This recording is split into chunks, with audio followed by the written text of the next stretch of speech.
Gjatë një konferencë për shtyp në përfundim të samitit të NATO-s në Hag, presidenti amerikan Donald Trump deklaroi se administrata e tij kishte paralajmëruar disa herë konflikte globale, përfshirë dhe tensionet me Serbisë dhe Kosovën. Ndalëm Serbinë që ishte gati të vepronte, tha Trump, pa dhënë detaje se kur dhe çfarë konkretisht kishte planifikuar Serbia.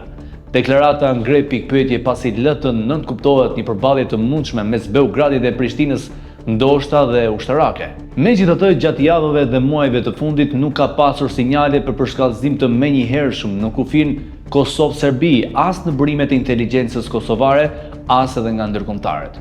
Kjo e bën të dyshim të kohën e ngjarjes që Trump përmend. Më shumë gjasa, presidenti amerikan i referoi ngjarjeve gjatë mandatit të tij të parë, kur në vitin 2020 ndërmjetësoi takimin në Shtëpinë e Bardhë mes kryeministrit të atëhershëm të Kosovës Abdullah Hoti dhe presidentit serb Aleksandar Vučić. Ajo marrëveshje u sponsorizua nga SBA dhe u konsiderua në atë kohë një përpjekje për të ulur tensionet dhe për të ndërtuar ura bashkëpunimi ekonomik, por jo për zgjidhje përfundimtare për çështjen politike.